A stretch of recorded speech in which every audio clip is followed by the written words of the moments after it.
নমস্কার, নতুন বাংলা থেকে বলছি সন্ময় বন্দ্যোপাধ্যায়। দিল্লির বিধানসভা নির্বাচনের ফলাফলের আফটার এফেক্ট কী হতে পারে? যে কোনো বড় ঝড় এলে না অনেক বটগাছ উপড়ে যায়। দিল্লির এই নির্বাচনের আপাত দৃষ্টিতে রেজাল্ট হচ্ছে বিজেপি আবার নতুন করে শক্তি রিগেন করলো।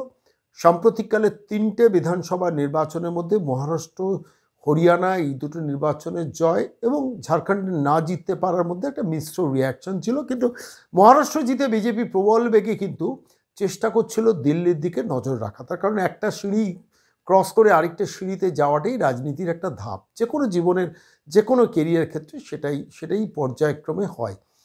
এই দিল্লি নির্বাচনের রেজাল্ট আফটার এফেক্ট কী হতে পারে, এটা নিয়ে আমি বিশ্লেষণ করতে গিয়ে আমি দেখছিলাম একটা মারাত্মক খবর উঠে আসছে। সেটা হচ্ছে দিল্লির বিজেপি সর্বভারতীয় বিজেপির টার্গেট লক্ষ্য থাকবে কিন্তু এখন পাঞ্জাবের দিকে। পাঞ্জাবে আম আদমি পার্টির সরকার আছে, আপনারা জানেন। দিল্লিতে আম আদমি পার্টির সরকার উৎখাত করা গণতান্ত্রিকভাবে নির্বাচিত সরকারকে নির্বাচনে হারিয়ে সেখানে অ্যাবসলিউট মেজরিটি নিয়ে 48টা আসন নিয়ে বিজেপি ক্ষমতার মসনদে বসলেন এবং পরিষ্কারভাবে বলেন যে ডাবল ইঞ্জিনের সরকারের রেজাল্টকে এবার দিল্লি কিন্তু প্রত্যেকটা ধাপে ধাপে প্রমাণ পাবে। অর্থাৎ দিল্লি নির্বাচনের রেজাল্ট নিয়ে এরপর কিন্তু বিহার নির্বাচনে বিজেপি যাবে। এটাই খুব স্বাভাবিক প্রক্রিয়া এবং সেটাই হয়তো ঘটবে। কিন্তু আরও একটা বড় খবর কি হতে যাচ্ছে, পসিবিলিটি সেরকম কিছু ইঙ্গিত সেই দিকে আছে। অর্থাৎ এবার বিজেপি নেতৃত্ব কিন্তু পাঞ্জাবের দিকে নজর রাখবেন। তার কারণ পাঞ্জাব হচ্ছে একদম দিল্লির দোরগোড়ায়, গেটওয়ে টু দিল্লি হচ্ছে পাঞ্জাব। সেই পাঞ্জাবের দিকে স্বাভাবিকভাবে একদিকে হরিয়ানা একদিকে পাঞ্জাব, ফলত পাঞ্জাবের দিকে নজর তো বিজেপির থাকবে। কিন্তু বিজেপির নিজের যা শক্তি, সেইখানে পাঞ্জাবে 2022 সালের মার্চ মাসে যে নির্বাচন হয়েছিল সেই নির্বাচনে বিজেপি স্কোরই করতে পারেনি, মাত্র দুটো টোটাল 117টা আসনের মধ্যে বিজেপির শক্তি হচ্ছে 2জন বিধায়ক। ফলে 117তে 2 নিয়ে বিজেপির পক্ষে কিভাবে পেনিট্রেট করা সম্ভব? কেন সেই আম আদমি পার্টি ওখানে 94টা আসন পেয়েছিল। 117-র মধ্যে 94টা আসন আম আদমি পার্টির ছিল। কংগ্রেস পেয়েছিল, কংগ্রেস যারা ক্ষমতায় ছিল, অমরিন্দর সিং মুখ্যমন্ত্রী ছিলেন, তারা কিন্তু 16টা আসন পেয়েছিলেন।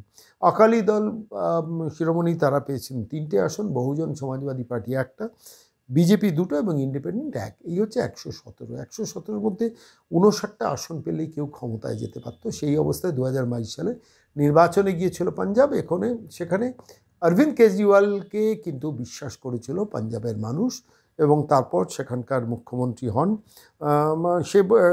সেই মুখ্যমন্ত্রী ইতিমধ্যেই ভগবত মান, যিনি ওখানকার মুখ্যমন্ত্রী, তিনি অরবিন্দ কেজরিওয়ালের ডেপুটেড চয়েস করা মুখ্যমন্ত্রী। ঠিক এই পরিস্থিতিতে দাঁড়িয়ে দিল্লির সর্বভারতীয় বিজেপির নেতৃত্ব যাওয়া, বিশ্লেষকরা অনেকদিন ধরেই বলছেন দিল্লি জিতলে কিন্তু পাঞ্জাবকে সেটেল করতে দেবে না বিজেপি যে ওয়ে অফ পলিটিক্স সেইটাকে ব্যাখ্যা করেই বলেছেন। কারণ আমরা সাম্প্রতিক অতীতে জানি যে মহারাষ্ট্রতে একনাথ শিন্ডেকে দাঁড় করিয়ে শেষ পর্যন্ত সেই ঐতিহাসিক সেই নাটকীয় পরিস্থিতি, যেখানে অসমে গিয়ে তাদের রেখে দেওয়া হয়েছিল একনাথ শিন্ডের গ্রুপকে। পরবর্তীকালে অনেকেই স্পেকুলেট করেছেন যে মহারাষ্ট্রে এবারে নির্বাচনে কিন্তু একনাথ শিন্ডেকে আনার রেজাল্ট বিজেপিকে পেতে হবে।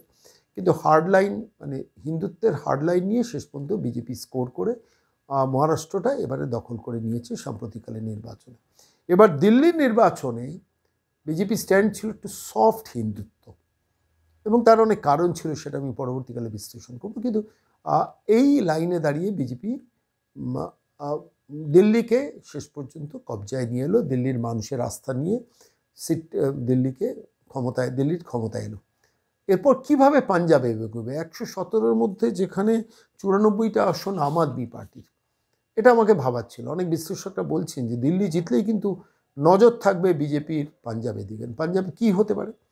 পাঞ্জাবে যেটা শোনা যাচ্ছিল এবং শেষ পর্যন্ত গতকাল ইন্ডিয়া টুডের যিনি মেন এডিটর, তার কাছে ইতিমধ্যে ইন্ডিয়া টুডের নিউজ ডিরেক্টর রাহুল কানওয়াল, তার কাছে প্রতাপ সিং বাজওয়া তিনি হচ্ছেন ওই 16 জন কংগ্রেস বিধায়কের লিডার অফ দ্য অপোজিশন। তো ইনি একটা খুব ইন্টারেস্টিং তথ্য দিয়েছেন সংবাদ মাধ্যমের কাছে যে এই মুহূর্তে ভগবত মান, অরবিন্দ কেজরিওয়ালের যে ডেপুটেড যিনি চিফ মিনিস্টার, তাঁর সঙ্গে কিন্তু ভারতবর্ষের স্বরাষ্ট্র মন্ত্রকের গভীর যোগাযোগ আছে কথাটা খুব অর্থবহ। তিনি বলছেন যে যখন অমরিন্দর সিং 22 জনকে নমিনেশন দেননি পাঞ্জাবে, আগে কংগ্রেসের মন্ত্রিসভা ছিল, কংগ্রেসের সরকার ছিল, তার মধ্যে 22 জন বিধায়ককে অমরিন্দর সিং নমিনেশন দেননি, টিকিট দেননি বিজেপি এর কংগ্রেসের হয়ে কন্টেস্ট করতে। তো সেই সময় 22 জন বিধায়ক কিন্তু যারা কন্টেস্ট করেন তারা চলে গিয়েছে আম আদমি পার্টিতে, এবং পরবর্তীকালে আম আদমি পার্টিতে তারা সিলেক্টেড হন। এর মধ্যে যেটা ঘটনা হয় সেটা হচ্ছে আম আদমি পার্টি সরকার চালানোটাতে খুব সাকসেসফুল হচ্ছিল না। দিল্লিতে যেমন প্রথম দুটো দফায় খুব সাকসেসফুল হয়েছিল, পাঞ্জাবের নানান সংকটকে মোকাবিলা করতে ভগবত মান একটু শো বিজনেসের দিকে নজর দিয়েছিলেন। অরবিন্দ কেজরিওয়ালও দিল্লি নিয়ে ব্যস্ত ছিলেন, নিজে জেলে গিয়েছেন, ফলত পাঞ্জাবকে মনিটরিং করতে ঠিকঠাক পাচ্ছিলেন না, মনে শোনা যাচ্ছিল। সেই পরিস্থিতিতে দাঁড়িয়ে 30 জন বিধায়ক আবার কংগ্রেসে ফেরার মনস্থ করছেন, যারা মন্ত্রিত্ব পাননি এরকম অধিকাংশ বিধায়ক। ফলে তারা কংগ্রেসে ব্যাক করার জন্য অলরেডি যোগাযোগ রাখছিলেন প্রতাপ সিং বাজোয়া বলে এই ভদ্রলোকের সঙ্গে, যিনি হচ্ছেন leader of the opposition Punjab কংগ্রেসের। এটা গেল একটা দিক। দ্বিতীয় দিক যেটা হচ্ছে, দিল্লির আপ এবং পাঞ্জাবের আপ, এই দুটো দলের দুটো আলাদা বিভাজন হয়ে গিয়েছিল, মিল ছিল না, নানান অঙ্ক, নানান ইকুয়েশনস। এবং স্বাভাবিকভাবে 117 জনের মধ্যে যদি 94 জন বিধায়ক থাকেন, সবাইকে তার মন্ত্রী করতে পারে না আম আদমি পার্টি, ফলে মন্ত্রী করতেও পারেনি। এবার এদের মধ্যে যে সমস্যাটা, মানে ভগবত মান তো সিজন পলিটিশিয়ান নন, ফলত এদের মধ্যে যে ভেতরের যন্ত্রণা কষ্টগুলো বাড়ছিল, সেইগুলোকে সাইলেন্টলি সর্বভারতীয় বিজেপি নেতৃত্বের পক্ষ থেকে তাদের সঙ্গে ব্যক্তিগত স্তরে যোগাযোগটা দীর্ঘদিন ধরে করে যাওয়া হয়েছে। এটাই প্রতাপ সিং বাজোয়া, যিনি কংগ্রেসের দলনেতা, তিনি বলেছেন যে এরপরে একনাথ শিন্ডের জায়গাটা হবে, এই পাঞ্জাবে একনাথ শিন্ডের জায়গা হবে আম আদমি পার্টির ভগবত মান। কেন যে চণ্ডীগড়ে যে ফ্লাইটটা দিল্লি থেকে আসবে, সেই ফ্লাইটে প্রথম যে মানুষটি উঠবেন সেই লোকটার নাম হচ্ছে আম আদমি পার্টির পাঞ্জাবের মুখ্যমন্ত্রী ভগবত মান। এবার প্রশ্নটা হচ্ছে যে তাতে কি দিল্লির সরকার পড়ে যাবে, যেখানে 59 জন বিধায়কের দরকার, সেখানে কি করে? বিজেপি তো আছে দুটো। এখন রাজনীতিতে is a game of uncertainty, এবং ইম্পসিবলকে পসিবল করাই হচ্ছে রাজনীতি। আর দোরগোড়ায় দিল্লিতে আম আদমি পার্টি প্র্যাকটিক্যালি দুর্মুষ হয়ে গেল, আম আদমি পার্টির কনফিডেন্সটা কমে গেল। আম আদমি পার্টি সবাই মন্ত্রিত্ব হতে পারছেন না পাঞ্জাবে। অরবিন্দ কেজরিওয়াল অধিকাংশ দিন জেলে কাটিয়েছেন, আর বেশ কিছুদিন জেলে কাটিয়েছেন, আর দিল্লির নির্বাচন নিয়ে ধ্যান মন প্রাণ সব দিয়ে দিয়েছেন। ফলত পাঞ্জাবের এই যে ভ্যাকুয়ামটা আম আদমি পার্টি, কেন আম আদমি পার্টি তো খুব বহুদিনের সংগঠিত পার্টি নয়, আর বহু ভালো রাজনৈতিক নেতা আম আদমি পার্টিতে নেই। ফলত সেই ভ্যাকুয়ামটাকে সর্বভারতীয় বিজেপি নেতৃত্ব কাজে লাগিয়েছে, এবং সেটাই অন্তত এই সাংবাদিকের সঙ্গে আলাপচারিতায় বলেছেন, সেটাকে কাজে লাগিয়ে সাইলেন্ট অপারেশনটা করেছেন।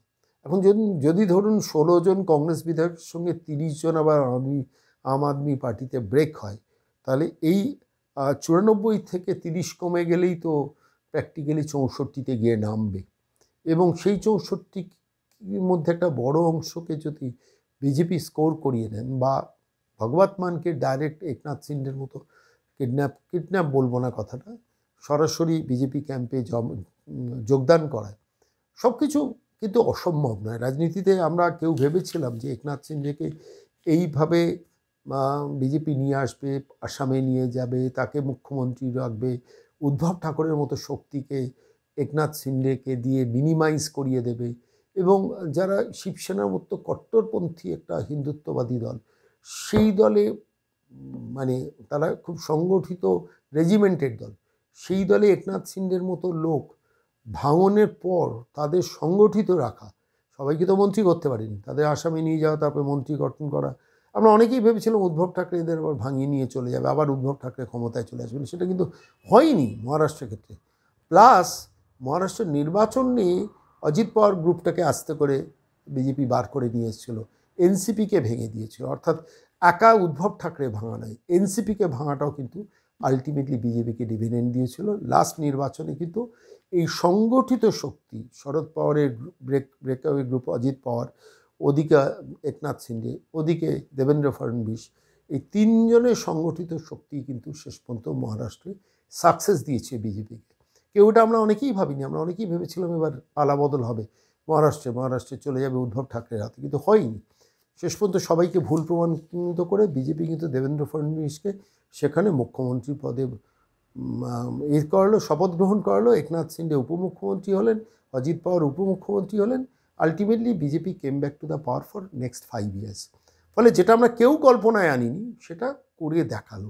হাতে রাষ্ট্র ক্ষমতা থাকলে, মানি পাওয়ার, মাসেল পাওয়ার সব কিছু থাকলে সব কিছু যে ভারতবর্ষের রাজনীতিতে সম্ভব, মহারাষ্ট্র কিন্তু বিজেপি সেটা করে দেখিয়েছে। ঠিক একইভাবে আমরা এখন ভাবতেই পাচ্ছি না আম আদমি পার্টির 94 জন বিধায়ক নিয়ে কী করে সেখানে পালাবদল হবে, কী করে বিজেপি সরকার করবে। Everything is possible. হয়তো দেখা গেল ভগবত মান 50 জন বিধায়ককে নিয়ে বেরিয়ে গেলেন, কেন তারা তো এখন মানে কনফিডেন্সের অভাবে ভুগবেন। যে দিল্লিতেই যখন কেজরিওয়াল থাকলো না, লোকসভায় 7-0 হয়েছে, এখানে 22টা আসনে 70-এ 22 নেমে গেল। এবার তো সর্বভারতীয় মানে আমি বলছি কেন্দ্রীয় সরকার পাঞ্জাবকেও আর সিকিউর রাখবেন না, তাদের মনেই আতঙ্কটা কাজ করবে। এবং তার ব্যাকগ্রাউন্ড ওয়ার্কটায় আমি আজকে এত কথা বলছি এই কারণে, একটা ছোট্ট শব্দবন্ধ বলি। Every single up MLA knows they have no future now. The present government at the center will not sit idle after its victory in Delhi. A lot of things are going to happen now. এটা কে বলছেন? আমি বলছি এই প্রতাপ সিং বাজওয়া, তিনি দীর্ঘদিনের politician এবং তিনি already বলছে, মানে আরও একটা তথ্য আপনাদের কাছে দিই। পাঞ্জাবের যিনি আম আদমি পার্টির প্রধান, তার নাম হচ্ছে আমন আরোরা, তিনি বলেছেন যে it was not necessary for Punjab to have a Sikh chief minister. মানে তার ভগবত মান সম্বন্ধে ক্ষোভটা তিনি প্রকাশ্যে বলছেন, it was not necessary for Punjab to have a Sikh minister. ভাবতে পারেন, পাঞ্জাবের মাটিতে দাঁড়িয়ে বলছেন যে পাঞ্জাবে শিখ মিনিস্টারই হবে, এর কোনো ইটস নট নেসেসারি। তার মানে আম আদমি পার্টির মধ্যেও ভগবত মানকে নিয়ে বিরোধ আছে। 1, 2 হচ্ছে এইখান থেকেই বলা হচ্ছে দিল্লি আপ এবং পাঞ্জাব আপের মধ্যে বিরোধ তৈরি হয়েছে, দীর্ঘদিন ধরে হয়েছে।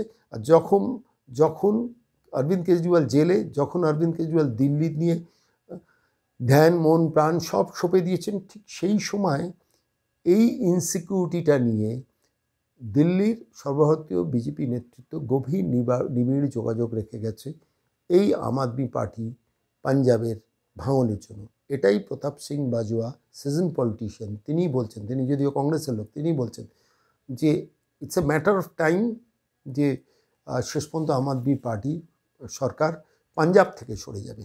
আমি শুরু করেছিলাম যেখান থেকে সেখানেই শেষ করব। যখন কোনো বড় ঝড় আসে না, প্রথমে বোঝা যায় না, পরবর্তীকালে দেখা যায় অনেক বট গাছ উল্টে গেছে।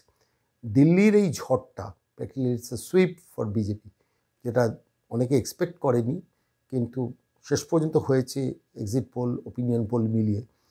তার আফটার এফেক্টে পাঞ্জাব সরকার কি পড়ে যেতে পারে, সম্ভাবনা তেমনই, ইঙ্গিত কিন্তু সেই দিকেই। দেখা যাক, ভবিষ্যতের দিকে নজর থাকবে। আমি সমস্ত ঘটনাটা আপনাদের বর্ণনা করলাম, যে আরেকটা কর্নার থেকে হাওয়ায় ভাসিয়ে দেওয়া হচ্ছে আম আদমি পার্টির পাঞ্জাবের মুখ্যমন্ত্রী হতে যাচ্ছেন অরবিন্দ কেজরিওয়াল। যেহেতু দিল্লিতে তিনি পারেননি, তিনি এবার এতে যাবেন, পাঞ্জাবে যাবেন, গিয়ে সেখানে মুখ্যমন্ত্রী হবেন। আমার ধারণা সেটা হবে না, যদিও সেকশন অফ দি মিডিয়া সেটা স্পেকুলেট করছে যে অরবিন্দ কেজরিওয়াল পাঞ্জাবে গিয়ে মুখ্যমন্ত্রী হয়। আপাতত 5 বছরের একটা স্প্যানকে কমপ্লিট করাবে আম আদমি পার্টি, কারণ পাঞ্জাব চলে গেলে আম আদমি পার্টির আর কিছু থাকবে না। হাতে থাকবে শুধু একটা পেন্সিল, যে পেন্সিলটা হচ্ছে শুধুমাত্র দিল্লির ওই কর্পোরেশনটা হাতে থাকবে, তার বাইরে কিছু থাকবে না। উইদাউট পাওয়ার একটা দলকে, ন্যাশনাল পার্টি, মনে রাখবে আম আদমি পার্টি কিন্তু যেভাবে বিস্তৃতি ঘটিয়েছে, তৃণমূল কংগ্রেসের মতো আঞ্চলিক দল না, ন্যাশনাল পার্টি। সেই ন্যাশনাল পার্টির এতটা ক্ষয়িষ্ণু শক্তি আলটিমেটলি পাঞ্জাবে তাদের সরকারের পতনের কারণ হবে, তেমন ইঙ্গিত কিন্তু উঠে আসছে খুব দ্রুত। দেখা যাক শেষ পর্যন্ত কী হয়।